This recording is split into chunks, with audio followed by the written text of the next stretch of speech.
It's my first garden walk around of 2021. I believe today is June 8th. And there's my asparagus grove or patch. And I just finished planting a couple of things yesterday, so you know the garden is pretty new. The asparagus I did not harvest maybe except for 2 servings this year. I wanted to let it come back. I might have got carried away harvesting it last year and the year before.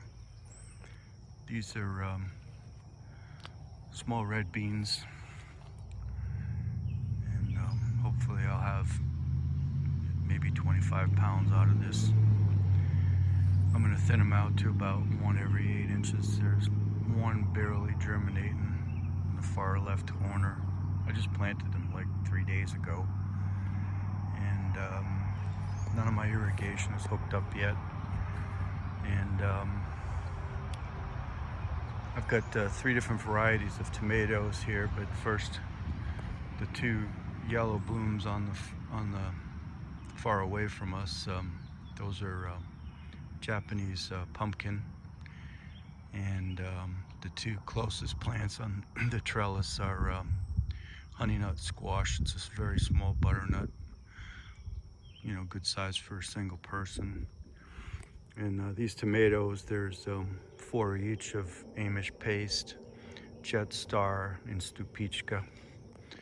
There's 4 bell pepper back there, and there's a row of 8 jalapenos. Tell I like jalapeno.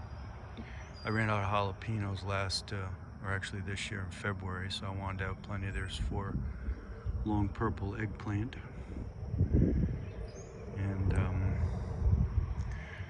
there's growing along the pond, there is some volunteer hairy vetch that attracts a lot of beneficial insects, including a lot of bees here, which is good. And I'm pretty sure the Spanish lace will be back, and that attracts beneficial wasps. And you know, again, it's not complete yet. This strip of green here is almost like an L shape.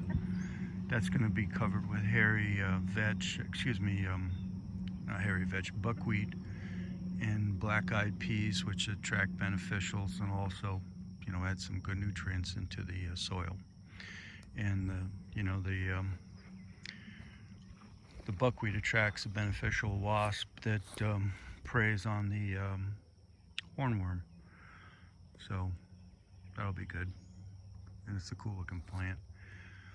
The 12 plants closest to us is bok choy. It's also called white stem, and the 12 plants in the back there, those are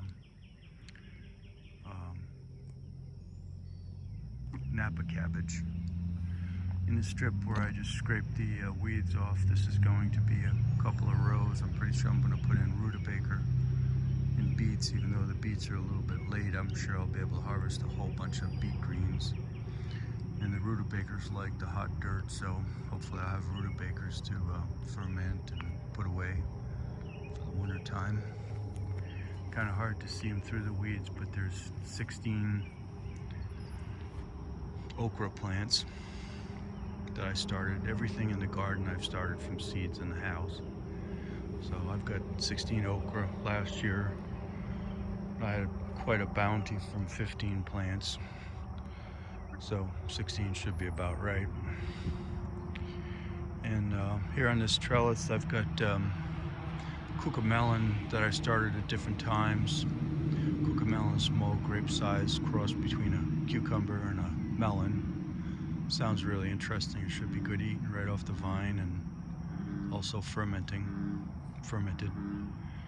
And these are small watermelon. It's apparently I think they're 6 to 8 pounds, perfect size for 1 human being. And this is corn I just planted yesterday. It's called bodacious. It's supposed to be very sweet, 75-day plant. this in the background here. This is the three that have flowers on them right now. Those are black zucchini, and the one here on the left bloomed really early. That's Coco Zell. And I only managed to get one plant started off the Coco Zell. And the black zucchini, you know, who knows what that's going to be like, but I'm excited. It's a really dark green zucchini. In this area that's covered with weeds, that's probably going to have a cover, it's not probably, it's going to have a cover crop on it. And I'm not 100% sure what I'm going to plant there yet. Thanks for watching.